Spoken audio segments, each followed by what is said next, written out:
Hello friends, welcome to FC channel. இன்றைக்கி என்ன பார்க்க போகிறோம்னா நண்டு கிரேவி தான். யாருக்கெல்லாம் கோல்டு காஃப் இருக்கோ நிச்சயமாக மஸ்ட்டாக ட்ரை பண்ணி பாருங்கள் இந்த ரெசிப்பியை. ஸோ வாங்க எப்படி செய்யுதுன்னு பார்க்கலாமா. ஃபஸ்ட்டு வந்து ஒரு கடாயை வச்சுக்கோங்க.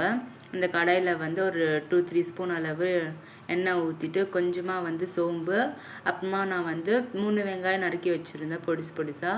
ஸோ அதை சேர்த்துக்கிறேன். கொஞ்சமாக வந்து கருவேப்பில்லை, நான் வந்து ஒரு கைப்பிடி அளவு எடுத்திருக்கேன். நீங்கள் கொஞ்சமாக போட்டாலும் ஓகே, ஒரு கைப்பிடி அளவு போட்டாலும் ஓகே. நெக்ஸ்ட்டு வந்து 1 டீஸ்பூன் அளவு ஜிஞ்சர் கார்லிக் பேஸ்ட்டு, அப்புறமா வந்து ஒரு பெரிய சைஸ் தக்காளி நறுக்கி வச்சுருந்தேன். ஸோ அதுவும் சேர்த்துக்கிட்டேன். அப்புறமா தேவையான அளவு உப்பு போட்டு 2 டீஸ்பூன் அளவு குழம்பு மிளகாய்த்தூள், அப்புறமா வந்து 1 teaspoon chicken masala, 1/2 teaspoon garam masala எல்லாமே வந்து மிக்ஸ் பண்ணிக்கோங்க. ஸோ மிக்ஸ் பண்ணிவிட்டு நம்ம வந்து நல்லா வாஷ் பண்ணிவிட்டு இதில் சேர்த்துக்கலாம். ஸோ சேர்த்து நல்லா மிக்ஸ் பண்ணிக்கோங்க. ஸோ மிக்ஸ் பண்ணிவிட்டு கொஞ்சமாக வந்து 1/2 டீஸ்பூன் பெப்பர் சேர்த்துக்கோங்க. அதுக்கப்புறமா 1 கிளாஸ் அளவு தண்ணி ஊற்றிக்கோங்க. ஸோ எல்லாருக்கும் வந்து ஹாப்பி தீபாவளி. ஸோ இந்த தீபாவளி வந்து சேஃப் அண்ட் செக்யூராக கொண்டாடுங்க.